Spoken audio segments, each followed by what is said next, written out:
আইন কোনো হাতত তুলি ল'ব নাপায়।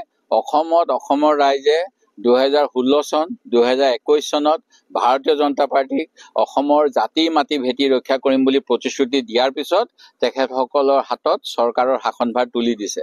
ইয়াৰ পিছত অসমত কোনে বঙালী ভাষা কয়, কোনে অসমীয়া ভাষা কয়, কোনে ইছলাম ধৰ্ম লয়, কোনে হিন্দু ধৰ্ম লয়, তাৰ ভিত্তিত অসমৰ জনগণক ভাগ কৰিবলৈ কিন্তু কোনেও দিয়া নাই।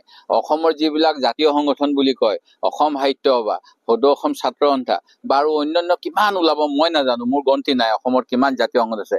তেওঁলোকে কোনেও কিজানি এনেকৈ কোৱা নাই যে ইয়াত আমাৰ অসমীয়া সকলৰ মাজত বাংলা বা যিটো যাৰ মাতৃভাষা বাংলা কিন্তু মাধ্যম অসমীয়াত তেওঁলোকে শিক্ষা গ্ৰহণ কৰিছে, তেওঁলোক বাংলাদেশী বুলি। কিন্তু অসমৰ মুখ্যমন্ত্ৰীয়ে বঙালী মাতৃভাষা হ'লে বাংলাদেশী বুলি এটা কথা কৈছে, যিটো অতি গৰ্হিত কাম।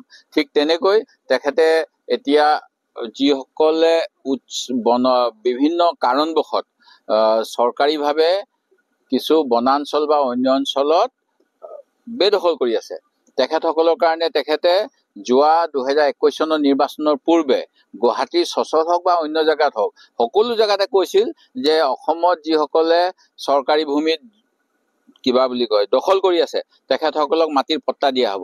এতিয়া পট্টা বুলি ক'লে অকল কাগজখন লৈ ঘূৰি ফুৰিলে হ'ব নেকি? মাটিও দিব লাগিব। এনে পট্টা দিলে নহ'ব, মাটি দিব লাগিব, পুনৰ সংস্থাপন কৰিব লাগিব, কিন্তু প্ৰকৃতি ধ্বংস কৰিব নালাগিব। মই আচৰিত হৈছো যে এই যে সৰু পথাৰ উৰিয়াম ঘাট নে কিবা এটা জেগা, তাত দেখা পাইছো বুলডজাৰ লগাই ঘৰবিলাক কিজানি ভাঙিছে বা মানুহবিলাকে নিজে ওলাই আহিছে, কিন্তু তাতে কৈছে যে অবৈধভাৱে তামোল বাৰী আছে। সেই তামোল বাৰীখিনি কিয় ধ্বংস কৰি দিয়া নাই?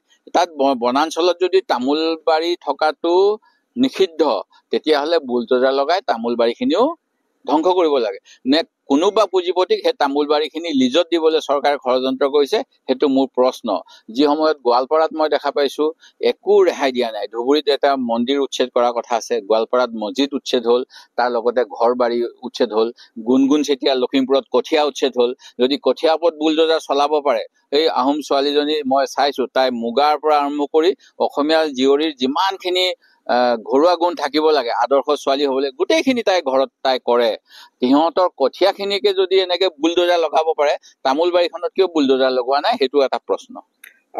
কাৰ্গিল বিজয় আজি সম্পূৰ্ণ 26টা বৰ্ষ ইতিমধ্যে অতিক্ৰম কৰিছে, কি ক'ব আপুনি? কাৰ্গিল বিজয় নিশ্চিতভাৱে আমাৰ সকলোৰে বাবে এটা অতি গৌৰৱৰ দিন। আমাৰ আমগুৰি সমষ্টিৰো দুজনমান বীৰ জোৱান আছিলে, মই তেওঁলোকক